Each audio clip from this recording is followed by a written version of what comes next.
So, look what I have here. I'm noticing it a lot more right now because I have to sit and enjoy it. I can't go do this, that, and the other because, well,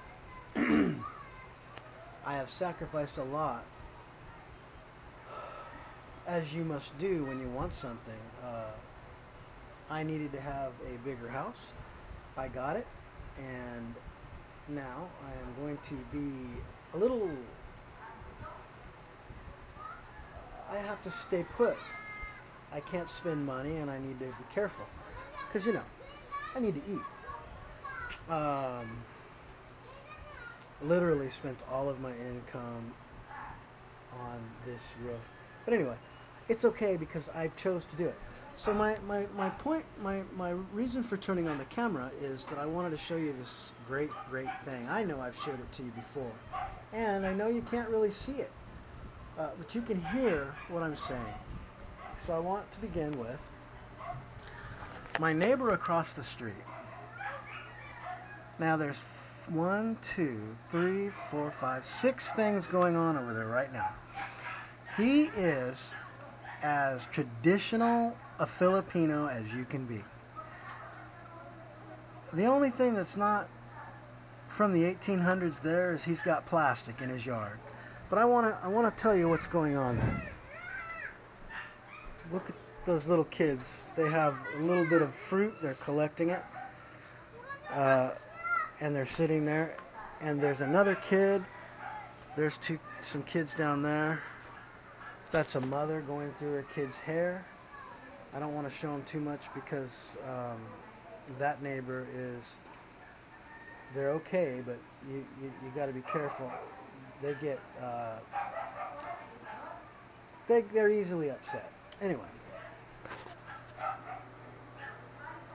So, and besides, I don't know if it's okay to be filming them. Anyway, up there, let me see if I can get sort of a picture. Somebody is up in that tree, and I can't see him. There's a kid up in the tree. He's got a rope and everything else. Oh, he's way up there. Oh, that's not a kid, that's an adult. So, he's collecting that fruit, and he's been doing it for the last hours. And then the kids are around. It's their kids collecting that fruit and making a little pile of it right there. But look what's going on over here. Let's see if I can get those kids out of the viewfinder. I don't want to look like I'm staring at them. Over there you have 1, 2, 3, 4 different things that a bushcraft person would be proud of. He split all that wood, and then he used a baton to shave there's another little, it's drying, it's shavings for fire starters, and then there's little wood for kindling, and then there's even littler sticks. That's what he's doing. That's his work today. And then there's a pile of leaves down there, and they'll just dry right there, and he'll light them later on. And then over across the street, across the road, over across the yard, he was doing dishes a minute ago. And those plastic containers are where he collects his rainwater after every rain. And then up against the wall, he has other sticks that he split of various sizes. They're laying up there drying. That is, and he sits and rests on that bench over there that he built. And then there's a bag for trash right there where the kids gather, and they actually are using it. That's amazing. There's trash down there on the ground, but not everybody will do the right thing. And then he has other various tools that he makes himself, including a wheelbarrow. I want to try and do a feature film on this guy. I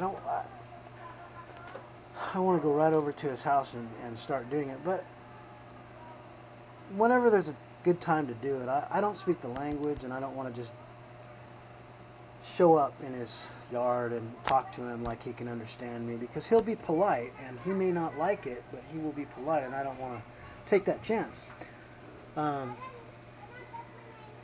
thinkers don't do that unless they need to. Anybody else around here would. I see people walking through his yard all the time because they can't walk an extra 6 step. They treat that yard like it's their own personal city park provided them for their use. I don't want to go off on that. I just want to speak of the positive that this guy adds to this place and how well he lives here. He has a wheelbarrow. I know, that's not exciting. But if I got a close-up of that wheelbarrow, you would see that he made everything. He made that wheelbarrow. He even made the wheel. It's a wooden wheel. I'm sure that he has family and they send him money. He could buy a wheelbarrow if he wanted to, but he wants to do everything himself. I don't know if he really wants to, but that's the way I see him. Because I think he could, if he wanted to, have whatever he wants. But he just lives really simply. And he goes for a long ways with his wheelbarrow when there's no rain to get water. Can you just think about that for a minute? Who do you know that would do that? Do you know anybody? Do you know anybody who built their own wheel out of wood and their own wheelbarrow out of wood, 100%, the whole thing, all of it, themselves? Do you know? I know a lot of people, and I really am into that doing-it-yourself sort of thing, and I don't know anybody in my life ever who built a wheelbarrow with a wooden wheel. I'm talking about not one of the, well, there are some kits in America. You can put together a wheelbarrow that's made of, it's pieces, you get it, it's a kit, and it's, after you're done with the project, you set it out in your front yard and put a little gnome in it and call it decoration. They don't use it. I think the Amish are the only ones who would be caught doing something like that. They're the ones that are going to live when the electricity goes out. You know, after all the gangs get through killing some of them. Don't worry, those people will die. They can't live on their own.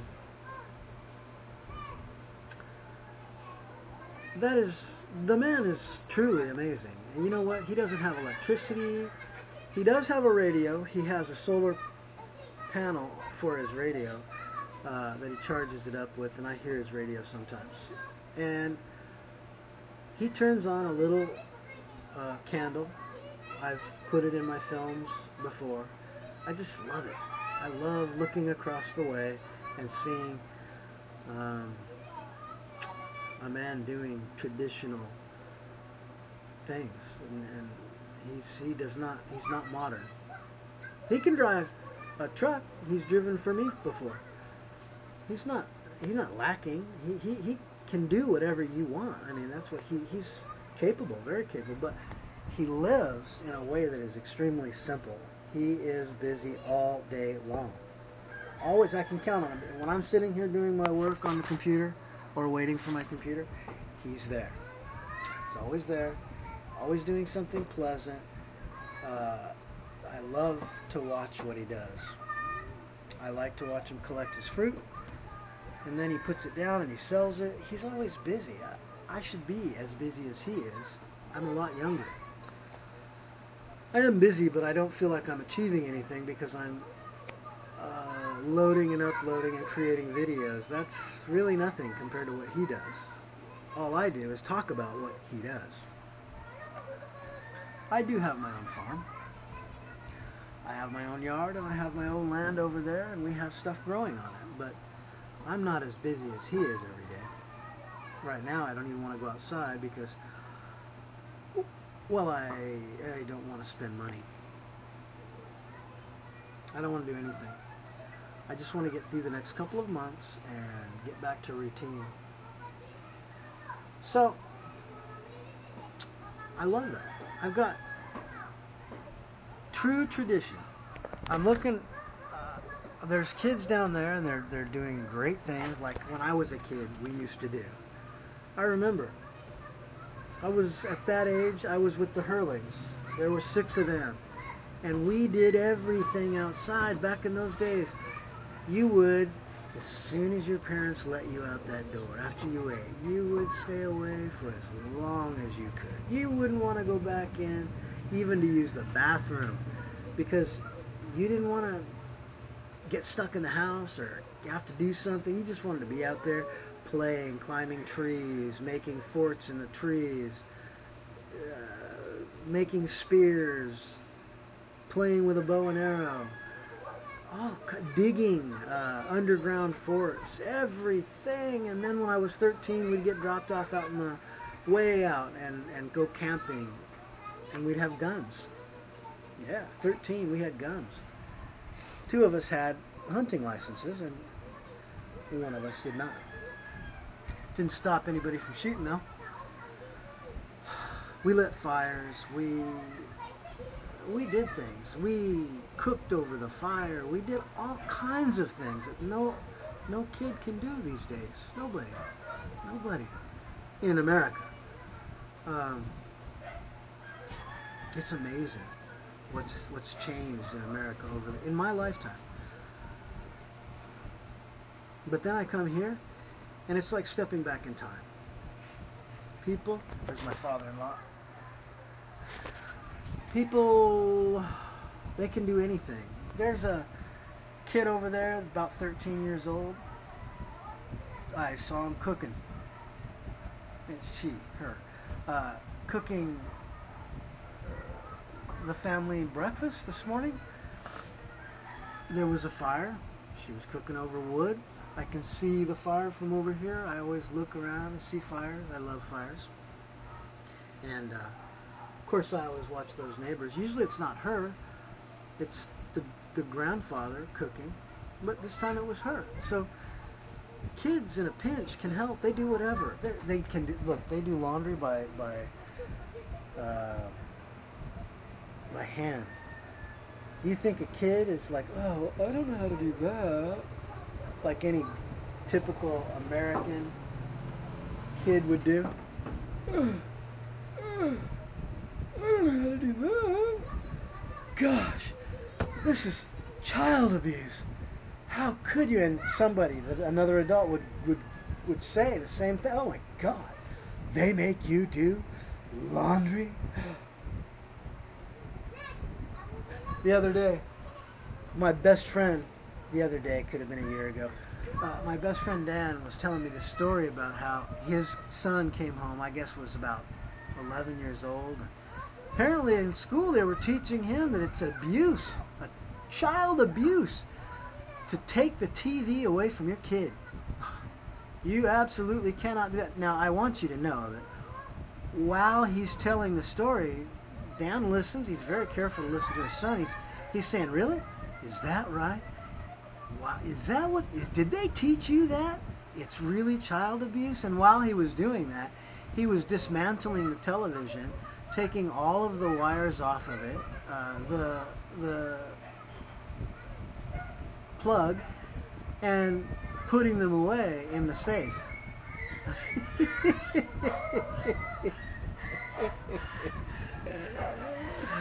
He could have called me and asked me whether he should tell his dad that story, because I guarantee you I could have told you that Dan would do that. Because Dan is not a cuck like they're trying to teach kids to be today. There's no way you're going to get that story over on Dan. Give me a break. What are you talking about? Who is this teacher? What is he, 20 years old? Absolute joke. Who would teach somebody that it's child abuse to take TV away from your kids? Are you serious? It's getting pretty noisy around here. So, what is it, child abuse to make your kids walk out and build a fire and cook dinner for the family?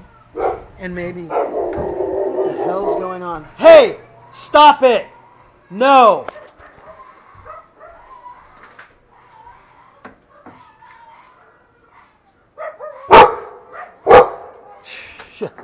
Hey, stop it. That's my neighbor abusing his dog.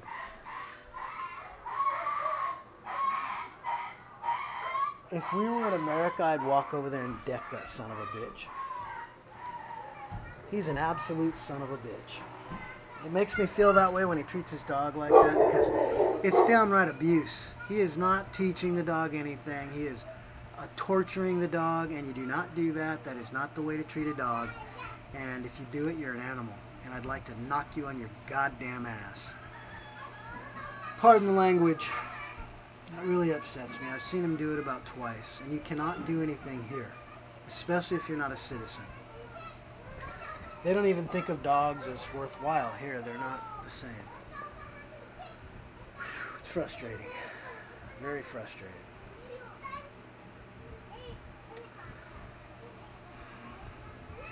Well, that just ruined my whole day.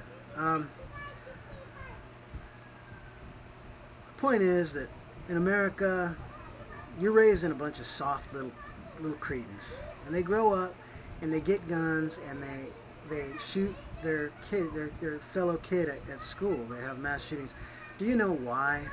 I can tell you the answer. Aside from the CIA and that being a planned thing, you are creating kids that have no idea how they're going to make it in this world. They do not know what they can do. They've never been told to do anything. They do not know how to be a human being.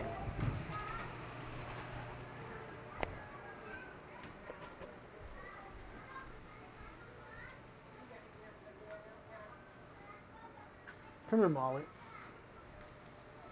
Get your ass over here. All dogs are not treated equally. You're treated very, very good, and you just need to leave them alone. Don't go over there. Stay here. And kids being out there doing that kind of stuff right there, collecting their own fruit, climbing trees, falling, hurting themselves, getting water dumped on their heads, they're learning. They're learning how to live in society. They're getting themselves into trouble. No problem, because there's all kinds of people around here that if they get themselves into too much trouble, they'll be fine. Somebody will do something. But you guys are creating kids that can't do anything. Do you know what it's like to not know? To have no idea what you can and cannot, what you're capable of?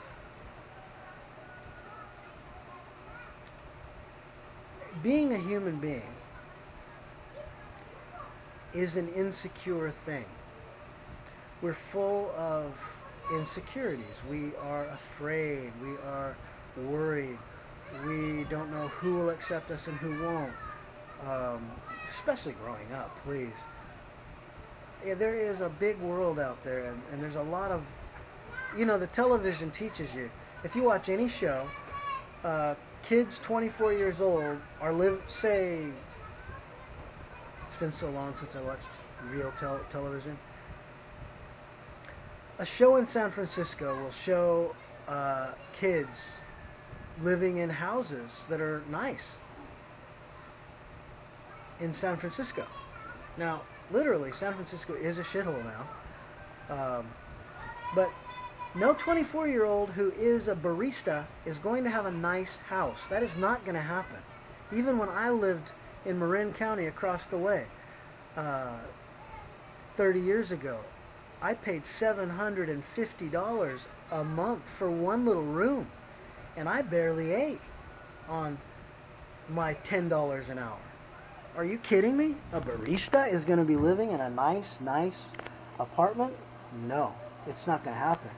So they grow up with a delusion that you just go and you step outside, you leave your parents' house, and you suddenly have everything, and you don't have to do anything to get it. And they go out there and they don't even know how to act or how to learn or how to work.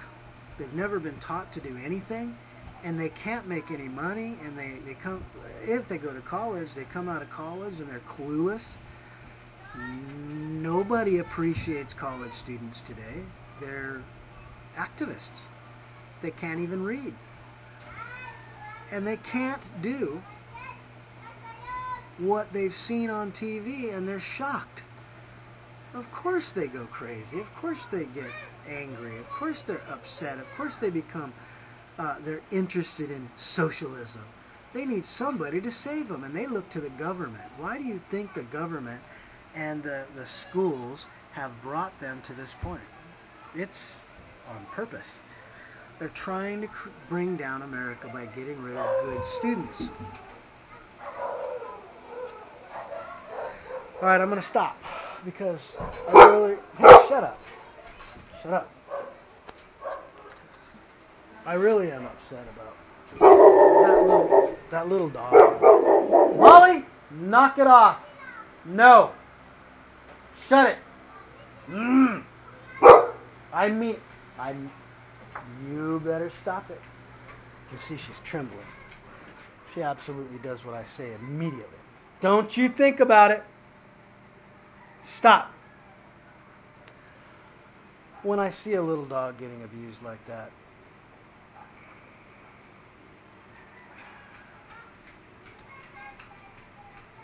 you know, as you get a little older, you have to learn that you can't just go throw yourself out there and you can't do a lot of things. The guy's same age as me. I can knock him out. I promise you that. But if I did that, I would get deported. And if I even said anything, which is what I would do, I would never go knock somebody out. Of course not. Not if they don't try to hit me. Of course you don't do things like that. But you can sure make them think twice, even without doing that, about doing something like that within your eyesight or earshot. All you got to do is step into the yard and say, hey, what the? And I do that. I will do that. I have done it in the past, and I will do it again. Except, no, not here. And not as I get older, because, well, I'm a thinking person, and you got to get a clue. You're getting older. There's one guy, he's funny. He's my age. He's exactly the same age as me, and he talks about stuff on his channel. He doesn't really like me because I said something to him, and he's non-forgiving. He's a sensitive flower, and he thinks that he's a tough guy. I mean, at age 52, tough guy. He says, yeah, I'll do something about it. Well, yeah, you will. Sure you will. Get hit once in the head and just see how dizzy you are at your age, and see just how much adrenaline and testosterone you've got to keep going after that. Yeah, you can. I have another battle in me, but if I do something like that here, I mean, I just don't want to be stupid. It's stupid. Can you tell I really want to go slap that guy? I can't stand when somebody hits a little dog.